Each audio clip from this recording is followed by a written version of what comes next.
Welcome in, everybody. Divots and Pivots here live on this Tuesday night at 8 o'clock.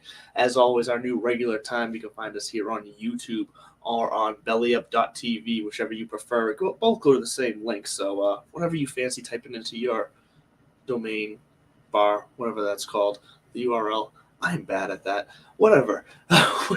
It's gonna line up perfectly because we're a little hungover off the Open Championship. How great the Open Championship was. I know down the stretch we were both rooting for Rory just because why not? Rory, nice, close to his hometown, close to his hometown, but you know what I mean. He's back over in Europe, and everything he's been doing for the PGA. I know, as I'm blurry as hell. We were on that just the ore that he's been bringing to the sport recently. I was there for it. Whenever he hit that bunker shot, I was all about that. I texted Bud and I said, if Rory wins this week, that's the shot that's going to keep getting replayed because that would have been like the one where it had everything, had the intensity, had the crowd reaction, the lead change. It was just one of those shots. So a little bummed that Rory didn't pull off, but Cam Smith, great. Cam Smith's having himself a year, so you got to love Cam Smith. But without further ado, let's bring in Bud. How you doing, Bud? Beautiful Tuesday night. After McIlroy versus the mullet, like you said, I think hangover is the term. If anybody caught the post-game presser, I have a little man crush on Cam Smith. I mean, full disclosure, the mullet works for him. Run your fingers through his hair.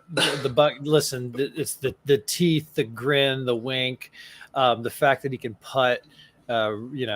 He's a 10, but no. Let's be honest. The fact that he can putt is a lot higher on your list than you just put it there. Well, it was number one on our list last week, and I got to say shout out to you for. I said bogey or double bogey or better avoidance. Yep. And you identified three putt avoidance. And actually, I think it was midway through the first round. Nick Faldo said something about every champion has been the top of 3-putt avoidance or strokes gained putting or both in the last 10 years. I almost texted you, but no, it was an awesome Open, and I hope.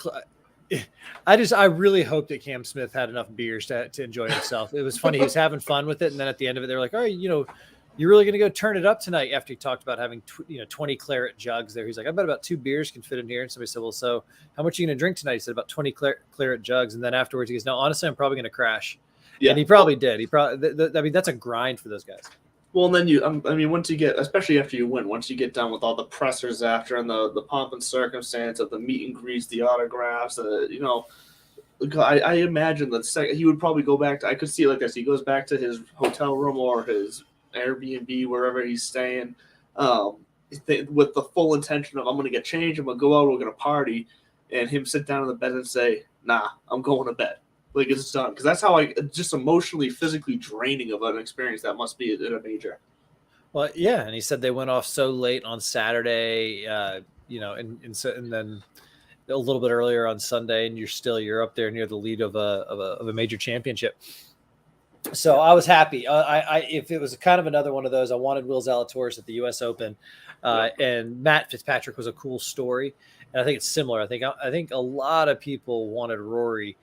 And you can't hate the Cam Smith. They said, playing the spoiler a time or two, and it almost faded away real quick when they realized you can't call the guy a spoiler. He's putting his ass off of the back nine. Rory just he's having a breakout year. He's definitely not a spoiler. Sure. If anything, he should have been closer to the top of that list by all of us. Right. I mean, and he's got to be in the hunt for Player of the Year. He's got a Players under his belt.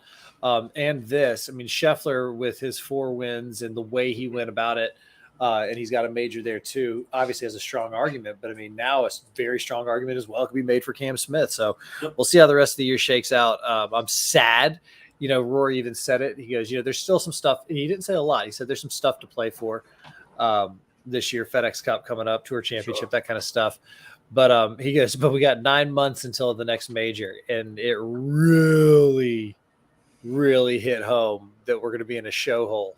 I'm going to enjoy the fall swing of Divots and Pivots because we'll have football to talk about. But but no, the next 6 weeks or so are kind of fun. There's this tournament this week, the 3M Open up in TBC Twin Cities up in Minnesota. It's another it's another example of why the PGA Tour still has the upper hand on Liv. And sure, Liv just snagged David Faraday, huge get for them. I mean, they still don't have a TV contract, but they got a TV announcer. Rumor has it they're talking to Charles Barkley as we speak, and that's not being facetious. God. I mean, I hadn't heard that till you just said it right there, but I was listening to Dan. I was gonna say he's entertaining, but to see him on an actual golf broadcast, that would be interesting. So here's the deal. He is a personality. He's probably the biggest draw that TBS has, that whole entity. And he's only making, I say only. I'm getting this from Dan Patrick. I was listening to Dan Patrick this morning, the Dan Patrick show. And he's close with Chuck, he's on the show all the time. They talk. And that's what he said. He started out going, my source was telling me. And then finally he slipped it. He's like, yeah, that's what Chuck said this morning. He goes, they're talking tonight. And there's a lot of moving pieces to it, because apparently one of the pieces might be that he might have to walk away from basketball and TBS and stuff. And everybody goes, oh, how could he do that? And DP said, well, you got to understand, he hates watching basketball. And it's like, wait a minute, pause. That's a kind of layer and angle that Liv is going with, right? This is their divot and pivot, right? Let's get a guy who's not a golfer. He's not the tradition, but he loves the game. He loves the sport. He knows sport. He gets sport. So bring him in here and pay him $30 million a year to do 8 of these. Somebody made the joke, let him play in a couple of them. Slap on a team. You know what I mean? If you win with Chuck, you get like a $3 million bonus or something. Yeah, what's the handicap we're talking here? So they're making some moves. It's going to be interesting when they come to Boston here in the last weekend or the first weekend of September. If I can get out there, I want to get out there. I know you do too. I might be able to bring you some not live action, but we'll get you some content from the Live Tour out there at the International. But we gotta wait till the time is right. The biggest development there outside of the announcers was something I heard one of the players reference, which is, all right, and this was, I was today old when I learned this, right? One of those kind of things, or this was the first time this came forward, because I've been not souring, because I was never sweet on them. But I've definitely been seeing, like, I don't know if Liv's going to make it. I was excited to see him, but again, I keep going back to the novelties. The novelty's not going to last, which it won't. But I think they'll make adjustments to that. They'll make adjustments to their format. They'll get some more leverage. They'll get some more players. The world golf ranking points were the big deal, because as it sits, if the world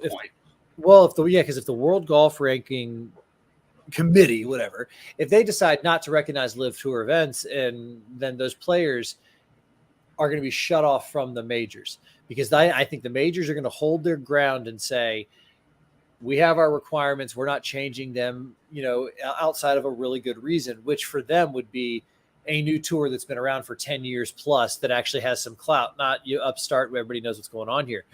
That said, Live Tour is associated and affiliated with the Asian Tour. The Asian Tour is a PGA, it's a professional tour that does offer world golf ranking points. And so I think it was Paul Casey made the offhand comment that there's the group chat going around. I think he even said it was on like a WhatsApp, where a bunch of the players are saying, well, fuck it, we'll just suit up and go play in these Asian Tour events to earn the points that we need to maybe qualify or maintain our rankings in the world golf ranking.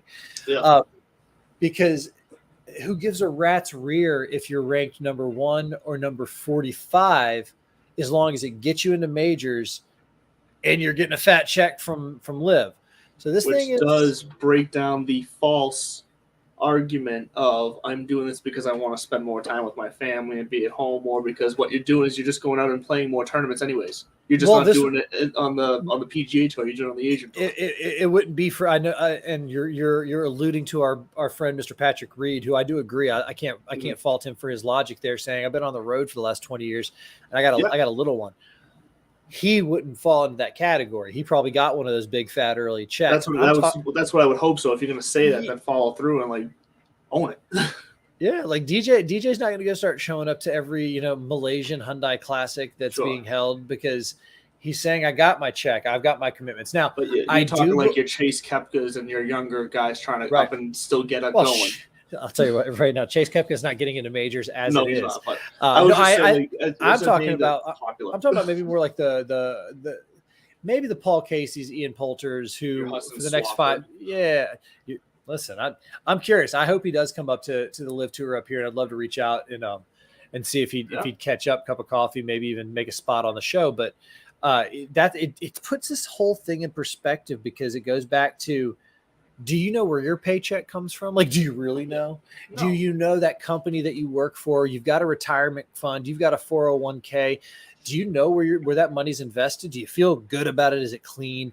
And yes, I get there are degrees of separation there, but the principle remains, who are we to judge when, like you pointed out, if somebody states their reasons, whether it's DJ going, I'm done grinding like that, I've got my majors, I've got a lifetime guarantee to Augusta, I've got my wife, and I'm just done. I want my money and I want to relax on a fishing boat. It's like, I can't fault you for that. Just own it. Like, I haven't really had, like, Dustin Johnson isn't one of the guys that comes to mind where I'm like, this guy's pissing me off because of the way he's handled it.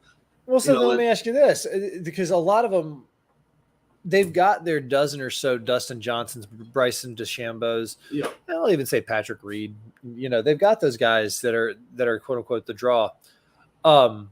Then I can't really fault the other guys who can't get into these tournaments, don't have status on any tour, and here's this opportunity. Who I do fault, to your credit or to your point, this is who I have a bone to pick. I think we might be hold on, because we might be going to the same place here. And for those watching, we didn't play this last week, and you got a bone to pick.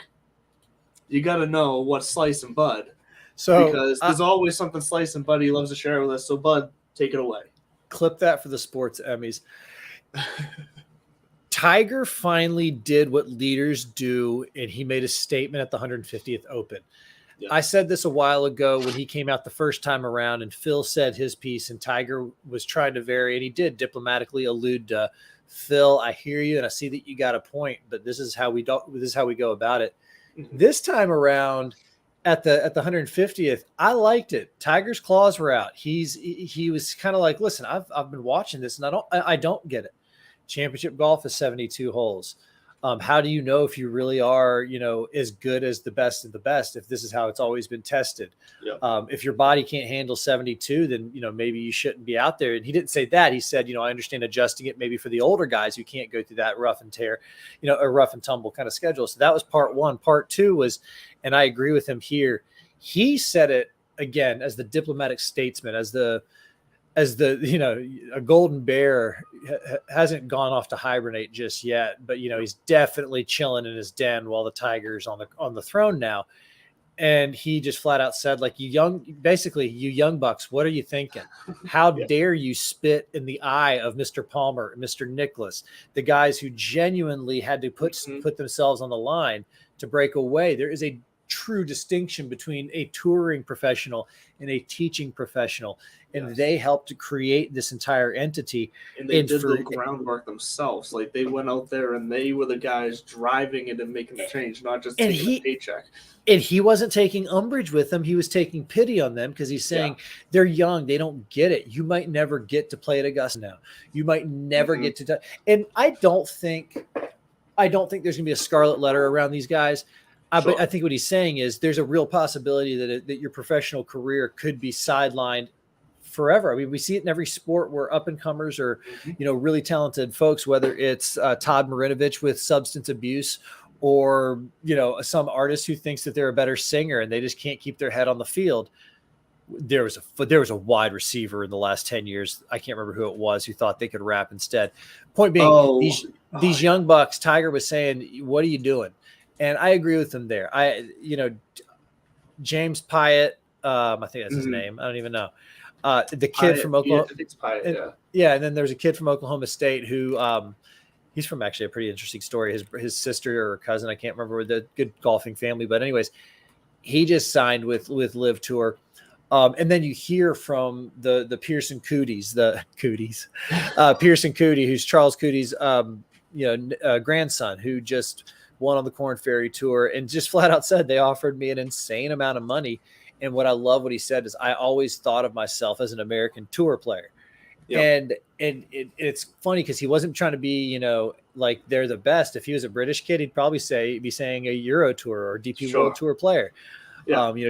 So he's talking about what he grew up watching, what he grew up as his example.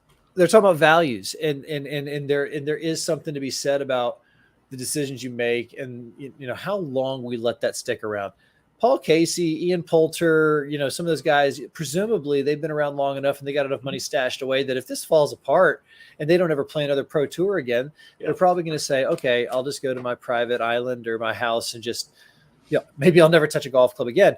But I do hear Tiger in the sense of how dare you just think that you get to skip the line and go kick your feet up. So to that end, maybe there's a lesson to be learned there. Maybe this live tour, if it is only going to be 8 events and you think about it, the fall swing sucks.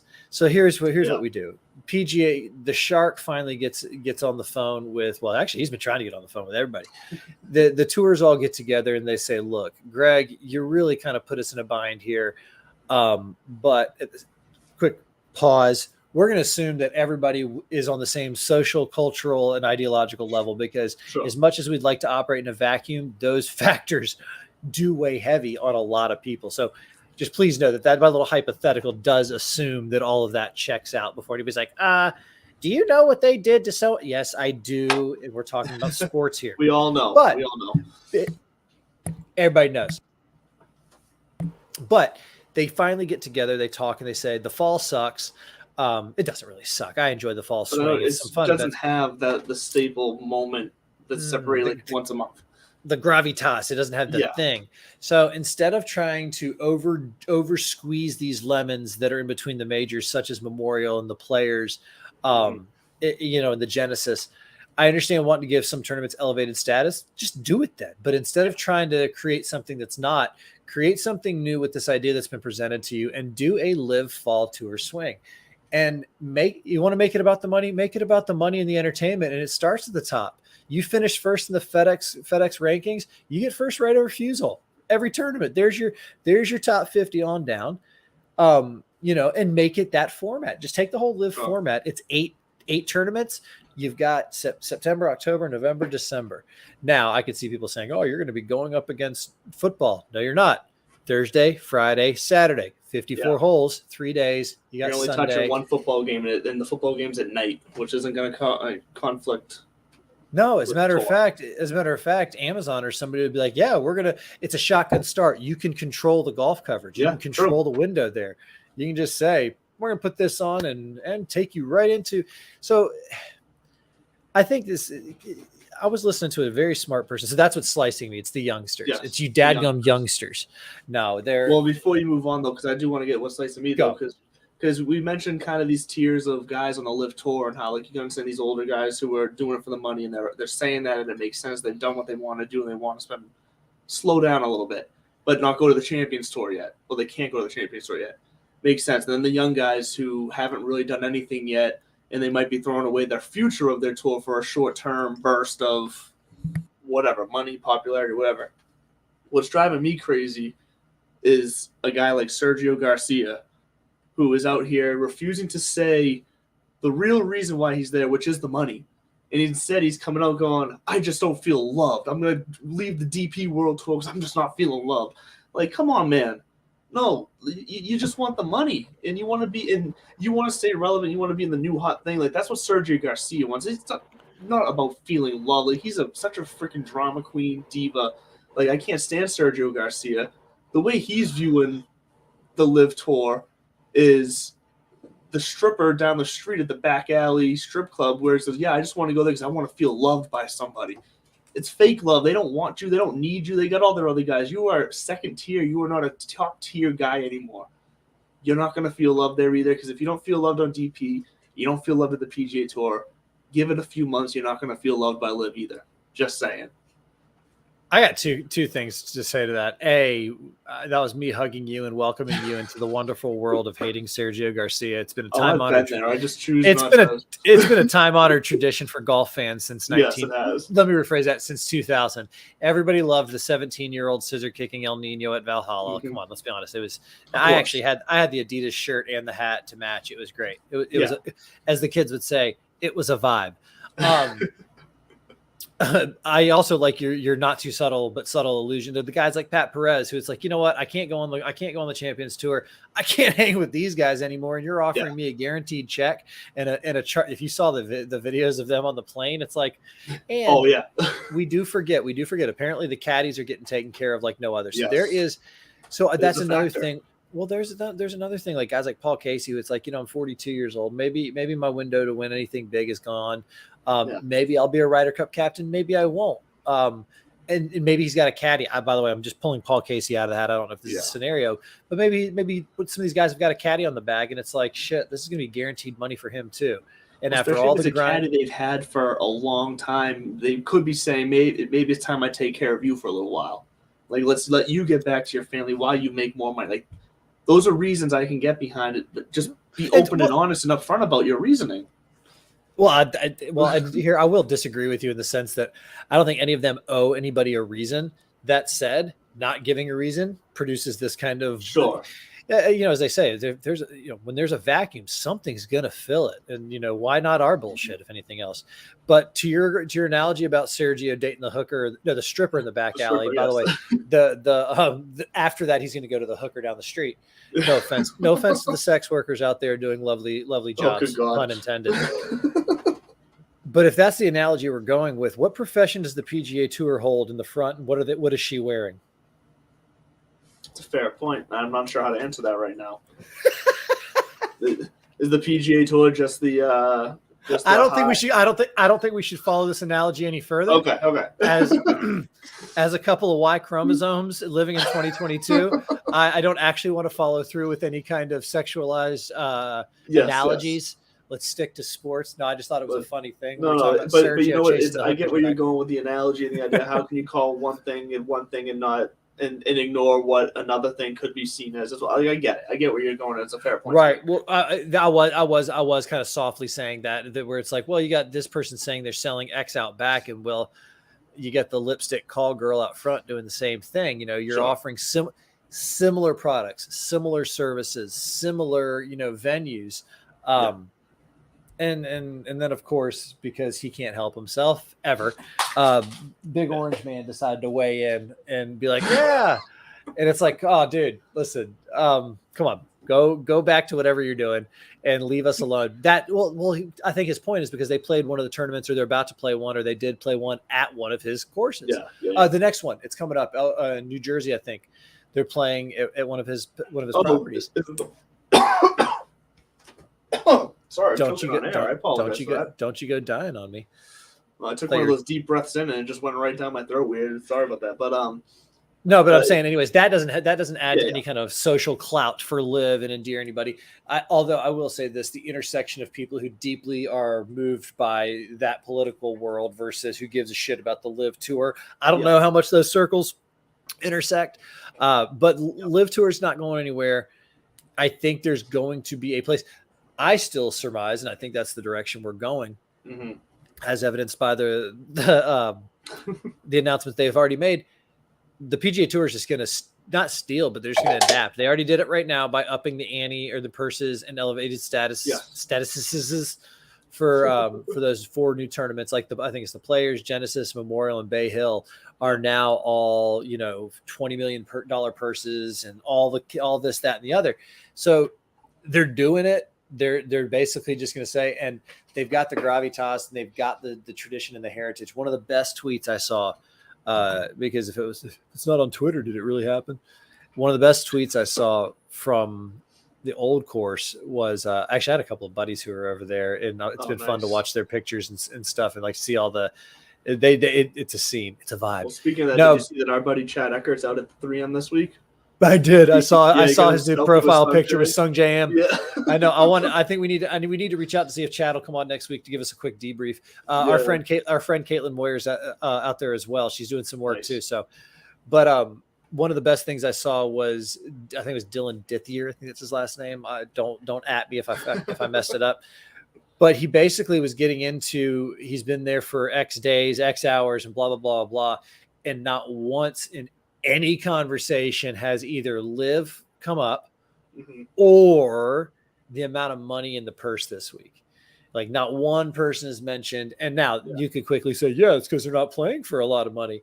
And it's like, actually, on the contrary, I think it's because they're playing for more than money. And Well, yeah, I was gonna say it's because they all recognize where they're at. They're at St. Andrews Old Course. Nothing else matters except those greens you're walking on and those bridges you're walking over. That's all that matters there. Well, and back to my muse, to my guy, my guru, and everything that is sweet and pure and innocent in sports journalism, Dan Patrick. He talks about how one of the things as kind of in our culture, we love that these people are earning their living right in front of us, even more so than in any other sport. Maybe tennis. I don't know how the payouts work, but I got to imagine it's similar. The further you get, the more you make. But literally these men and women, the reason we're drawn to professional golf like this is because you've got to make it to halftime of your game just to get a paycheck. There's no guaranteed paychecks for these folks. None. And we are voyeurs by nature. We want to watch that. We want to, did you see how quickly Squid Game took over Netflix? Like, let's be honest. So there's that aspect of it. And then it's also at the end of the day, you can't, I think it's just reinforcing what I've said before, which is you can't shoot 80-81, make $850,000 and become an endearing figure in the golf world, right? The golf world is too smart for that. Oh man, you're giving the golf world too much credit. No, we're just too passionate for it. I'm joking. Maybe, I think what I'm trying to reference is that we know how, like you said, to score in the 80s at that level of golf.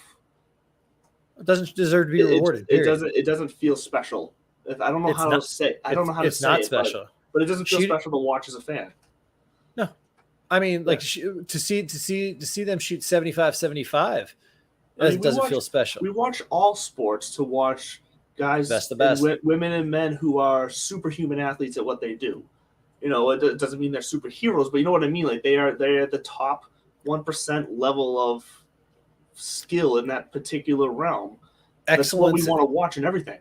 Excellence in motion, and in golf we get it 4 times a year.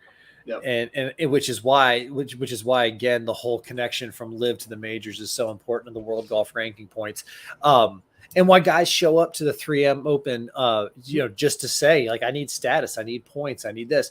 You got to continue to earn that paycheck. So like we were saying, do they got to play 15 a year? I believe, is that the requirement? 15 or 20. I want to say it might even be 20. Is it as high as 20 now? Okay. It might be, because I think it actually might be 24. I think 20 or 24 is the. That's a lot. I think. Well, no, I saw a because somebody was busting Patrick Reed's balls. Yeah, and rightfully so, because he was saying about how, he was talking about how much he plays, and they were like, yeah, but the minimum is this, the average is this, and Patrick, you've been playing way over the average for years voluntarily, and that includes some of these trips over to. I mean, Patrick Reed's got lifetime status on the DP World Tour, although I don't know if that's been revoked or not. And so, it's for him to say, because that's the guy that used I've got kids back, I got you. Okay, now go do your thing. I did think it was kind of gutsy for him to wear a Live Tour hat on the range, but apparently the scuttlebutt is that people let him have it, like people as in the locals and the fans. Ian Poulter got booed on the first tee, and then rope hooked it left. Well, so this is what's interesting, because I did find myself, and I didn't realize it until Saturday, but in a conversation with someone, I found myself, I was like, wait a minute. One, I didn't play any Live Tour guys on DraftKings. I didn't do it on purpose, like in a way that I was thinking about it. It just turned out that I just didn't. I didn't find myself cheering for any, and it wasn't because I found myself saying, oh, he's on Live, I'm not cheering for him. It was just there's kind of this new natural subconscious feel towards some of these guys I don't even realize I'm doing, where I'm like, I'm just not cheering for. I don't want them to win on the PGA, and it's like I said, I'm not doing it on purpose, but I find myself feeling that way. If you found out Tommy Boy retired again, but then he popped up in some elite worldwide 7-on-7 league, and he was making a buttload of money, and it was him and Ocho Cinco and maybe Marshawn Lynch. Some guys who maybe could go give you, a half a dozen to 10 series a game still, if they got in shape. It was called like the World Football League or something. Sure. Same reaction, right? It's not like it's like, oh, I'm not sure it would be, honestly, because I'm really not sure it would, because I like maybe Tom Brady's a What are bad they? example. Like, I'm trying to think of a better, because Tom Brady, he's played for so long. It's from my Okay, team. fair. Like he did what That. he needed to do for me as a You know fan, what? basically. That's completely fair too, because Tom Brady would be like if Tiger Woods went, like, if he Yeah, like signed, if it like that that would be like, How about Aaron Rodgers? I already That see that. I because already Dustin, hate him, so. because Dustin Johnson, Aaron Rodgers. There you go. You got Sure, some people. Some similar. people do consider that Dustin Johnson might be the most talented golfer when he's on, kind of like that Sure. Rory argument when he's on. He has Same thing those with runs Aaron. where he looks like unstoppable for like 4 or Similarly 5 awkward. weeks. So if he's leading up, if Aaron Rodgers is leading up, the skeleton crew, and they've got, everything's the same. I think you get the same kind of response where a handful of diehardos will dive in, probably like yourself. And, anybody local or just kind of fanboying, fangirling out will tune in, and then the overwhelming majority of NFL fans will go, that was cool. Or when there's no other games on, like if they ran it in the spring, they might watch it. Live's not going anywhere. It's gonna be around. But it is gonna be interesting to how they get impacted or impact the majors, because again, 9 months we got Augusta knocking. I can't wait already. I want to say, where are the majors next year? We are at LA Country Club for the U.S. Open, and the PGA Championship is going to be at Oak Hill. And so, oh my God, some. I kind of just went ugh, and no, because I get amped up for the much more commercialized traditional venues, Pebble Beach, Pinehurst. Actually, I just named two that are members of the new rotation, or the Rota, that they're trying to establish here in the USGA. But these are some of those more challenging traditional courses. Oak Hill, obviously, LA Country Club. There's been a lot of scuttlebutt for years and years. That's one of those kind of, people say, oh, you should go play this course, TPC Sawgrass. I'm a big Sawgrass guy, accessible, but maybe private. LA Country Club is like, you really have to know the best of the best. It's like trying to get onto Seminole down in South Florida or Pine Valley. They're pretty exclusive in access, although there seems to be members everywhere. So I'm looking forward, because LA Country Club is supposed to be one of the tougher challenges these gentlemen don't really get a chance to face that often. So that's what the U.S. Open is for, I guess, right? Definitely what it was for this year. Hopefully, if nothing else, I hope it reintroduced the world to New England golf. I had a conversation yesterday. I went out and played 9 holes. It deserves a spot in the golf world, if you ask me. Oh, we're not. Well, yeah, I said that. I mean, the country club should be part of this Rota that they're doing. It should just be the New England, de facto, because they can prove that. It threw a lot of these guys for a loop. 7,000 yards can be challenging when you set it up with position golf or target golf. The fact, like we talked about, the fact that they can. The course, it will doesn't necessarily have to be the same every time they're there. They have the ability, because of the amount of holes they have, they can change the course. And so that's such a unique feature that a lot of these other courses and venues don't offer the PGA Tour. Oh, for sure. So that's I think that there's enough there are enough gems up here in the Northeast that you could see. I wouldn't mind seeing more opens kind of come up this way, but who knows? It's gonna be a long time until the next one. We still have the FedEx Cup coming up. Do I have to explain to you how the FedEx Cup works? Although somebody's got to explain to me how the FedEx Cup works. It always changes. And it does always change, but it's very simple. If you watch it, all you got to do is you got to watch that little square next to the guy's name. If it's red, he needs to do better. If it's green, he just needs to keep doing what he's doing. And that's all you need to know about the FedEx Cup. I love it, Tom. And then from there, by the way, it doesn't get any more pure playoff than that. From there, it's the top 125 go in, and then you got to make the top 60, then the top 30, and then it's. Well, that's what I love about that final tournament. That the fact that the field is just those the top 30 guys is all who's fighting for it. Well, let me ask you this. I think that's awesome. Let me ask you this. The Tour Championship, that last tournament, East Lake, which a course that it doesn't do much for me, but that's neither here nor there. And I would like to see the Northern Trust come back to TPC Boston just for selfish reasons. What's your take on that kind of? They wipe the slate clean and then the leader starts at 10 under, and they then 9, 8, 7, 6, and they do that. That's kind of how they handicap that last tournament, in lieu of just taking your season long points and saying whoever's got the most at the end wins. What they want to avoid is, they've had this in years past where two things. A, they've had things in FedEx Cup where like the champion didn't even play in the last tournament and still won because they had so many points, which personally I kind of want to be like, that's the system. That's how you made it. Yeah. I like the reset at the, but I don't know if I like this seeding, so to speak. I think you just let the top 30 go at it. So I'm fine with the reset because I think that makes the rest of the season valuable to these guys. Just so we're talking about the same thing. Resetting at the beginning of the playoffs. You're in the top 125, and then and then that's the reset, and then it's you get disqualified based on your performances in each of those tournaments. It's very simple. There's 3 tournaments after the first one.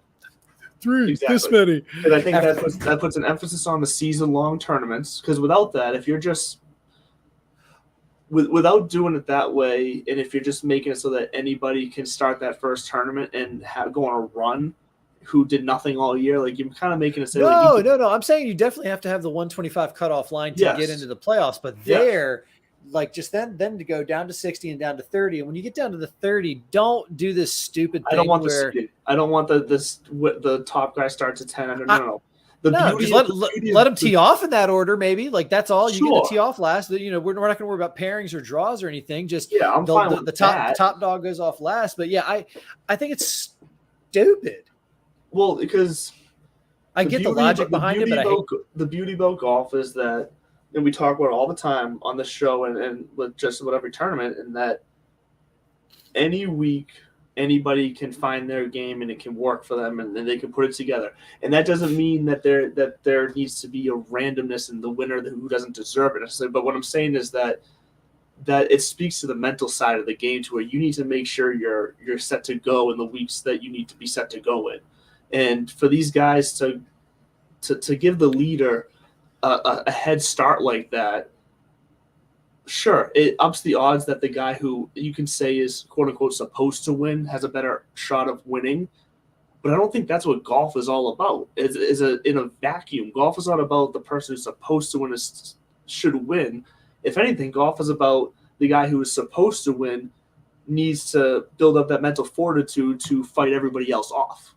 And I think that's the beauty. Is you're playing against yourself, you're playing against the course, and then third is when you're playing against the field. You got to do all the other things first. I agree wholeheartedly with you in what you're saying, in the sense of like, if somebody tried to say to Michael Jordan, "Hey, we're going to spot you 20 points going into the NBA Finals," he'd be like, "Pound sand, I don't need it. I'm going to spot them 20 points." So there is that championship mentality, that Mamba mentality. Shouts to Cobes, and so going into that final 30, to say, the number one golfer is going to say like, I know I'm on top, and now I'm going to take I'll take anybody who wants to come and try to take this from me. I'm going off last. I'm going to watch everybody go. Yeah. And what you're into to the last piece for me is, you alluded to it early. Whoever's playing the best that week should win, period. Yes. Xander Schauffele got hosed last year, or maybe it was the year before, into the sense that like he went the lowest to par for the week, but because of the seeding, Patrick Cantlay won the FedEx Cup. And and that's where it almost feels not dirty, but it is almost like, all right, you were the 1 seed for the Super Bowl, so we're going to spot you. We're going to spot you a touchdown, period. Like, there you go. And you were the 1 seed in the playoffs. The idea is that if the way I look at it, I think you do too, if Cantlay should win the FedEx Cup, he should have to do just as good on every, like at the end of a 4-day, collection of 4 days as anybody else on that course. Like, he needs to do just as good. Not he did just good enough to make it because of his previous performances. Golf, I feel like, is the courses matter. The courses change the outcome. Your mental state week in and week out change the outcome. Those are very important factors for me in golf. I think they jumped the shark when they added the kind of seeding with the going under par for the leaders and everything, because again, what they were trying to avoid is somebody like John Rahm, who maybe absolutely crushes the first 2 the first two events of the playoffs, Yep. and then maybe finishes runner up in the last one. It's like, oh, but maybe he really had the best postseason. Well, you just didn't finish on top. And so to avoid that, I guess they want to give him that kind of huge head start to say, well, now if you don't win, so they're trying to reward your play leading into it. And I get that. I just don't think it needs to be as severe. Again, you can do it in subtle ways like your tee times in the first 2 rounds, which does make a difference. And maybe it's not even so much that maybe it's not so much as rigid as they go back that or give them their choice of tee time based on. That's what I was going to say. Yeah, if you're ranked first in the FedEx Cup points, you get to pick. You get to look at the weather and go, no. I want the 10-27 and I want to go off number 10. See, and let them go split tees. That is more valuable to these guys than a head start. Yeah, it's not charity. It's the same as like a pickup basketball game and being like, all right, you won the coin toss. You want the ball or do you want to decide which way you're shooting? Because it's literally just that kind of tiny little bit of an advantage, and I think it takes away any confusion for the average golfer. It takes away any kind of bitterness for the traditional person, and for the players. There's not asterisks around it, but I mean, I will remember that Xander outplayed Patrick. Won't remember what year it was, or even if those golfers' names are correct, but that kind of thing is going to happen in this setup that we have right now. But until then, that's all we got to look forward to. And then this funky fall, this funky fall swing that we have with I do think that the tour goes to some fun places. There's going to be some new things, and we'll preview these obviously before, right after the FedEx Cup playoffs are over. But there's some new stuff coming in with the partnership with the DP Tour and 10 guys coming over from there. The Corn Ferry Tour. There's a lot of cool names coming up from there. Probably our friend Akshay Bhatia, the lefty who rented the U-Haul just to get by. Pearson Coody is going to get his card probably after his latest win, or at least he's in the running for it. So. And these guys again are going to be the same ones that we're going to be talking about at the majors next spring. We're not going to be talking about which live golfer also, because the RNA purposely gave them all shitty tee times, and then dead serious. Like, I mean, people there was like Phil wasn't bitching about much. Phil tried to keep a low profile. I think that Phil feels like he has no choice but to do that at this point. Because every time he's tried to make a point, he's just been clapped back on. In theory, he's making $1 million a week for doing nothing. And I would like to think that blunts it. But they got shitty tee times. And you got to believe that the RNA's heart was pounding when Dustin Johnson was sitting there top 5 going into Sunday. Now, I think a lot of people were thinking, what's about to happen here? I wanted it to happen. I was going to say, let's see anarchy. But then you got the great storyline, which would have been great for Sunday if it was a Rory DJ pairing, final pairing, because then so that is where the Live Tour becomes interesting in reference to the PGA Tour, because then when you get scenarios like that where if it does become this, I feel like saying a playful rivalry is downgrading it, but if it becomes this where you can say this figurehead of the tour PGA, this figurehead of the Live Tour is in the same pairing, that would draw more eyes to that pairing. It would draw probably a bit of a higher rating for the TV ratings. You know what I mean? Nobody was a bigger DJ fan than Greg Norman and everybody else who receives it for that reason, because not legitimacy. I mean, again, DJ wins that, or Taylor Gooch, or any of those guys. Taylor Gooch, man, it's the whole world versus us. You're right, it is the whole world versus you. And you set it up that. Yeah. And again, that's not me knocking Taylor Gooch, but I'm like, when you say, but the groundwork was pretty clear when you made your choice of what it was going to be. No one was hiding it. No one surprised you with that. And so when they, if a Live Tour were to win a major, I still don't know if that does much. You're right. There could create this kind of like, oh my God, a Live golfer won a major, but really, I don't think anybody of the pedigree to win a major is going to come from Live golf primarily. Meaning, if DJ wins a major, Phil comes out of the woodwork, Bryson takes another one. They were already established before the live. Those are PGA Tour products Exactly. that are now, and they can say, we're independent contractors and we're blah, blah, blah. Yeah, no, right, great. You are what you are because of the opportunity you were given that you earned on the PGA Tour. You earned that opportunity. Be fucking proud of that opportunity. Right. So, and they probably still are. And again, they're making business decisions. I don't. Look at David Feherty just walked, and he's a legend, and he's beloved by everybody, including me. I can't wait to hear him because he might cut a little looser on that. What is his style going to be? Are they going to put him in a golf cart and let him zip around with like a golf cart and a crew?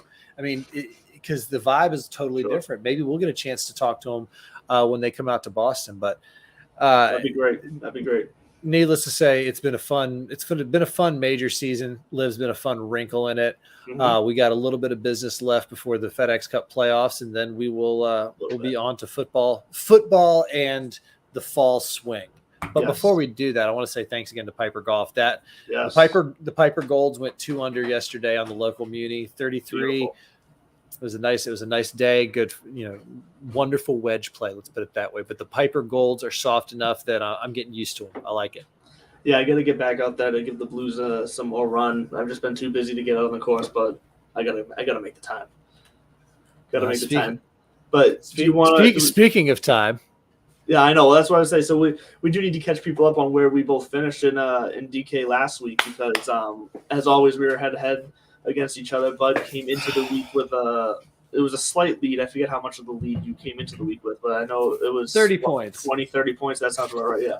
So Bud came in with the lead, and in the end, I know you get the scores right in front of you, so you give us the scores. I know I edged you out by, I think, like 10 points. So, first things first, Tyrrell Hatton was the tiebreaker in our head-to-head, and Tyrrell was the decider, and Tyrrell played just good enough to outdo Shane Lowry. And that was kind of the only difference in our lineup going into the weekend. It really was. That was the decider, and that's where you eked out a 376 to 369.5 victory. Yeah, so not even 10 points. No, so you did cut into my lead. I'm still up on the season right now, 650.5 to 633, going into the 3M Open. That said, you have got me right now in match play with 2 side bets to my 1. Because our side bet was what it was, and Keith Mitchell didn't make the weekend. Can't remember who your other dud was that didn't make the weekend. In the end, Tyrrell Hatton. I think it's Tyrrell, but I just like to say Tyrrell. But I thought you were doing that Tyrrell. on purpose. Of course, I'm doing it on purpose. No, but Tyrrell, I thought you as in because you were angry that he just edged out more of a vengeance against him. Oh, absolutely! I would love nothing more than play. I would love nothing more than play golf with Tyrrell Hatton. He is a character. He's loud. He's outspoken. He's feisty. He is. I enjoy his antics. So, I've got a little bit of a lead. We still got some weeks left until Eastlake. This is going to be a fun week because I'm going to be very honest with you. And if you're still with us live, or if you have been catching this on the pod on replay. I didn't do my homework this weekend. As you said at the beginning, I have had a little bit of a hangover, and it's strictly golf related. It is not beer related. I binged on the Open, and I haven't even looked at anything until we were chatting earlier. And instinctively, I even said it out loud. I was like, where the hell's the 3M Open anyways at TPC Twin Cities? And it just came out. I was like, TPC Twin Cities. We're back in Minnesota, the 3M Open. And my mantra on some of these kind of like bounce back tournaments, I think we could see somebody kind of make their dreams come true this week. It could be Chris Gotterup. It could be Sadith Thigala. Somebody like that listen, I'm going to lean into Thigala. I like him at 9,800. Yeah. I don't want to spend. I don't want to spend double digits on anybody because I do think that Finau, Matsuyama still. I don't think he's going to. I don't like him until he's healthy. Yeah. Sung J M can always play well, and now that he's been touched by the Chad, maybe this is his week to really bring it home. But if I'm going to anchor a lineup at the top half, it's going to be Sadith Thigala or Sahith. I can't remember what it is. He's 22 of 26 on cuts. He's really been playing well. He played well at the Open. He had a decent showing over there. So I like him up there in that 9K range. I don't not like anybody like Adam Hadwin, Mav McNeely, Davis Riley, all good names, all consistent players. And they haven't withdrawn this week. So that's definitely, a leg up. Unlike Mark Hubbard, who did come out ranked number 1 in my model this week, he's already withdrawn. So you can just ignore that name. While we have the kids for a few more minutes, tell us about your model, because my model is strictly going off the gut. Yeah, so here's the model. Here's the stats I use. So I went looked through past results, and so I'm using strokes gained approach, strokes gained putting, par 5. So a lot of these holes are your approach. They're a couple par 5s, and they're just in general, they're longer holes, even though the course itself isn't long, but the majority of the approach shots are going to be 200 plus yards out based off of where their tee shots are going to have to be played to. So strokes gained par 5s, greens and regulations, and like I said, proximity of 200 plus yards out for approaches is where I'm going. And with that spit out for me, like I said, Mark Hubbard came out on top. He's withdrawn, so that moves Cameron Davis into the top spot, followed by Davis Riley, and then someone I've been high on recently, JT Poston. I'm going to be playing him again this week. He got off to a fire start at the Open, and then he quickly rolled backwards down a hill. He one minute I look, he's 2 under through 3. The next thing I look, he's like freaking 5 over through 8 or whatever it was. It was something outrageous like that. I was like, what happened? But I'm going to go back to him. Yeah, I don't blame you. I'm going to be with JT Poston, but keep going. And then so Fino and Matsuyama both show up in the top 15, but like you said, there's no point in my eyes paying the price for someone like that this week. So I'd rather go and play. I do like Thigala. Like I said earlier, Chris Gotterup is a guy that I'm going to play again. I played him a few weeks ago. He turned out it was a great call. I'm going to go back to that because when he shows up in a tournament like this, he should do well. I believe specifically he is. Yeah, he's 12th. He's a ball striker. He's 12th in approach, 34th in putting, and 16th in par 5. So I like me some Chris Gotterup. Quick look here at who else. Some other names that probably going to be able to get at super low ownership that you could take a stab on, something like a Tyler Duncan, or even like an Emiliano Grillo, who we haven't really seen a lot of recently. I have been bit by the Grillo before. We all have. And he's up there with him and Jason Day are sharing a locker in my heart right now. Yep. So here's what he's good at, though. He's good at par 5s. He's good at hitting the greens in regulation, and all 3 of these he's top 10. And he's also number 1 in the field in approach shots from 200 plus yards out.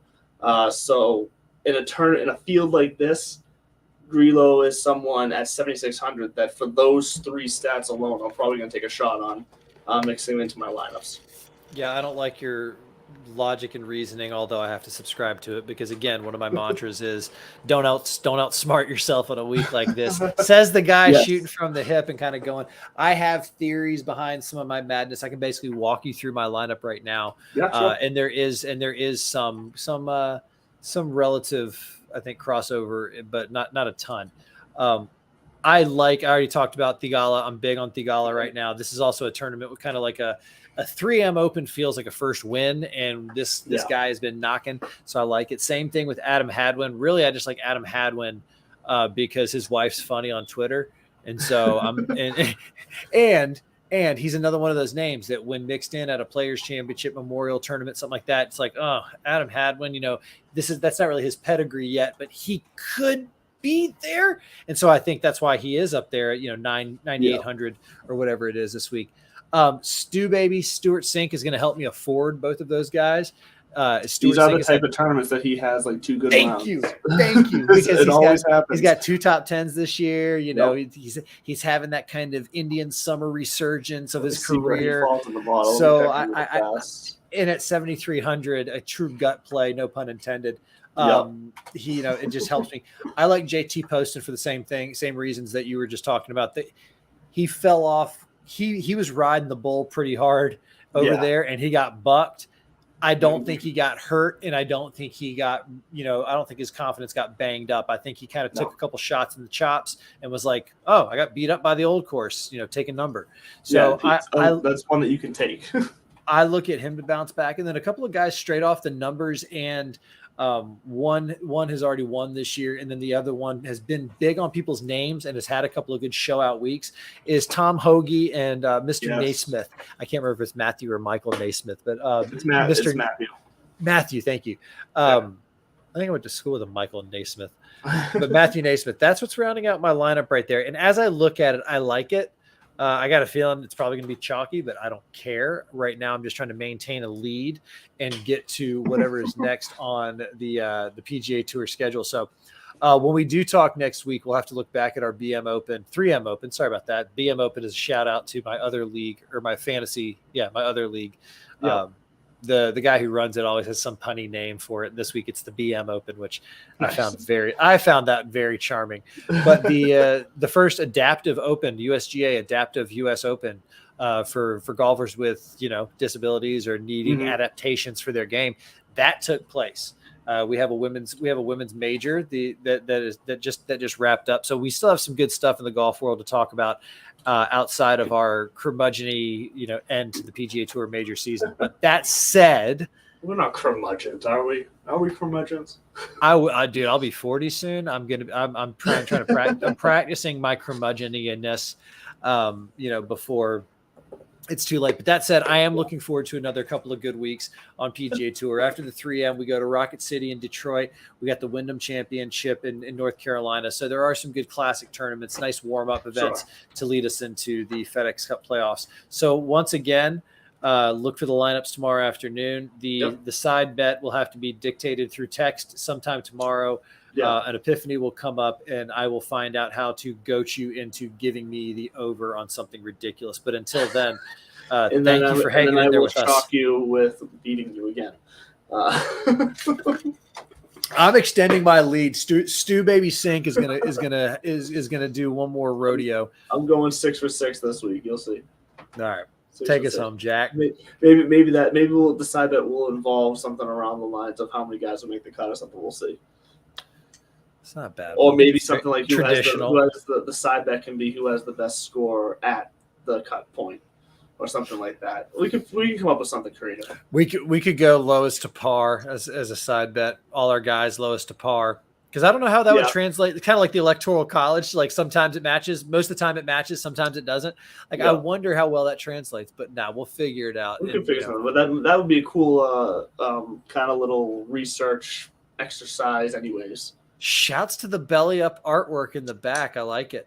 Yeah, the new banner just came in the other day. So we got that hung up. For people listening on the pod. Although for some reason, these are green in front of me, but they're looking blue on the camera, so I'm not sure what's going on there. So probably gonna have to play with some lighting on that. But we'll go back to the intern. The show here. Fire the intern, I wish. But anyways, that's gonna do it for our weekly show here on the Divots and Pivots, produced by Belly Up Media as always, and you can find it anytime if you're just tuning in now, catching the end of us here live on this Tuesday at 8:00, where you can always find us on YouTube at Divots and Pivots or at bellyup.tv. You can go to bellyup.tv any day of the week, any time of the day, and find all of our episodes on demand right there. You can download bellyup.tv on Roku, on Apple TV, and soon on Fire. So make sure to keep an eye out for it. That's Amazon Fire. I should probably put that caveat in there. But anyways, bellyup.tv is where you're going to be able to find our show and every other show that's on the Belly Up Network on demand anytime you want, as well as all the live shows as they're happening. So make sure to check it out. As always, piper.golf, intheclutchapparel.com. Well, intheclutch.com, but it's in the Clutch Apparel. You know what I mean? We love you guys for supporting us. We love all of you watching for supporting us, and we will see you next week as we go into the 3M Open this week. Have a good one.